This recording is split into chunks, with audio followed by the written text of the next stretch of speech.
So what happens when you fast?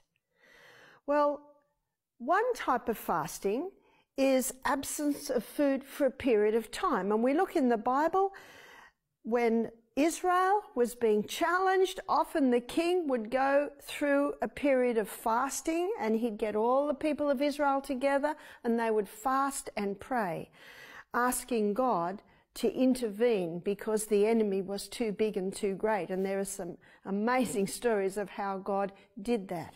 But often fasting was chosen. You see, 1,200 calories is required to digest a meal. So when you're not digesting a meal, all that blood and energy is going to other areas. And because the brain is headquarters, capital city of the human body, when you need to do some intense thinking, and I guess when Israel was in trouble and they were praying and pleading with God for wisdom, for intervention, then all their body's energies, well, the body's energies that usually go with digestion were able to go to brain function, help clear mind. You see, when they weren't eating, the body started plucking the glycogen stores and started eating up the fat stores. So fasting has been used for that, but fasting has also been used as a way of healing the body from certain diseases. You see, when you're not digesting and your brain's not going into intense brain function, the body basically says, wow, this is great. We've got a little bit of extra energy here. We can go to the areas of greatest need. And at our health retreat, our guests go through 2 days of fasting. And in those 2 days of fasting, we give them juices, because juices bypass digestion. Well, basically, I think digestion takes about 10 minutes.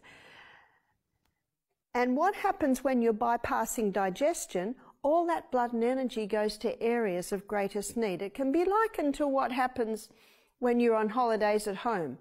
When I'm on holidays at home, I go to the areas of greatest need. So every day I sweep the floor, I do the dishes, I make the bed, I wash the clothes. But there are little areas in the house that I look at and I think they can wait. Maybe some papers are piling up in a corner. They can wait. They're not a priority. So when I have holidays at home, I go to those areas of greatest need. You see, the body knows what to do. It knows how to heal you. God put that amazing process inside the body. And when you're fasting, the body basically says, great, we've got a little bit of extra help now. We can go to those areas of greatest need.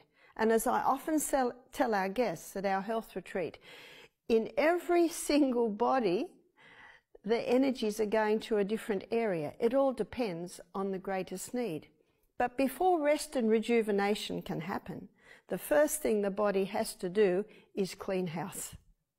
And we have 4 organs of elimination we looked at earlier in this series of lectures. We've got our skin, which throws off waste. We've got our urine that's throwing off waste. We've got our lungs that are also throwing off waste. And we've got our colon, which is eliminating the largest pieces of waste. So all the waste is coming out of the body. But there are some areas of waste that are fairly toxic.